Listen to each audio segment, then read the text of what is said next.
sommes dans le boudoir turc qui a été réalisé effectivement pour Marie-Antoinette en 1777 et qui, après une assez longue restauration, sera ouvert au public dès la semaine prochaine, le 11 mai 2015. Le chantier de restauration qui a commencé en fait en 2011 a consisté en deux éléments distincts. C'est toute l'enveloppe architecturale et tout le décor intérieur avec les lambris sculptés, dorés et peints, la cheminée, le parquet, le plafond, mais aussi parallèlement en fait la restauration de tout le mobilier qui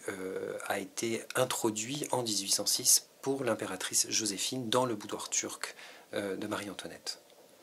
Donc pour Marie-Antoinette, il a été donc installé en 1776, c'est bien cela? Alors le projet date de 1776, mais la réalisation prend un petit peu de temps et c'est finalement à l'automne 1777 que la reine découvre son appartement intérieur et notamment ce boudoir turc. On va convoquer, j'allais dire, les meilleurs artistes du temps, les frères Rousseau pour les lambris, Gouttière pour les bronzes, notamment sur la cheminée, une très très belle cheminée, le marbrier Augustin Bocciardi, et le lieu est réinvesti, on va dire, on lui redonne une tonalité turque encore plus forte en 1806, lorsque Joséphine s'installe à Fontainebleau et qu'elle passe commande auprès d'un certain nombre d'artisans aussi d'un mobilier tout à fait spectaculaire, mobilier que nous avons la chance d'avoir et qu'aujourd'hui nous présentons après sa restauration. Ce sont pour l'essentiel des pièces originales qui ont fait l'objet de travaux importants, alors des travaux de nettoyage sur l'acajou, le bronze doré, des travaux aussi plus poussés pour la restauration des textiles comme sur la garniture de croisée ou de l'alcôve ou la garniture de la fenêtre, avec cette profusion d'étoffes, cette opulence d'étoffes aussi qui présente de nombreux fils d'or. Et ces étoffes sont au nombre de 3. Nous avons des mousselines brodées avec une broderie particulièrement fine, broderie, je veux dire, type vêtements et même pas ameublement. Puis des rideaux en taffetas galonnés et enfin de grandes écharpes lamées à motif de vermicelle sur lesquelles on vient scintiller l'or et qui fait écho justement au tissu qui recouvre les sièges, un velours façonné lamé or qui a été lui retissé sur le modèle de celui du Premier Empire, dans la mesure où le velours ancien que nous avons conservé sur quelques petits éléments, notamment les entoilages des chaises, était quand même très altéré et avec presque une inversion des couleurs, puisqu'en fait la lame d'or qui est en fait un argent doré s'est sulfuré et la sulfuration rend l'argent noir, et donc au lieu d'avoir quelque chose de clinquant, de scintillant, on a quelque chose de noir, et le poil lui-même, le poil blanc s'était sali, et donc au lieu d'avoir un poil justement blanc, on l'avait plutôt verdâtre, presque marron, et donc nous avons voulu retrouver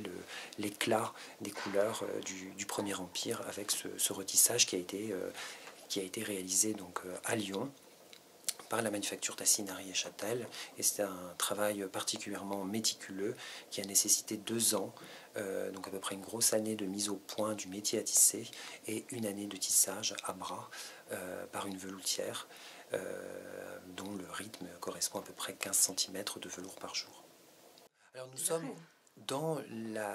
les pièces les plus privées de l'appartement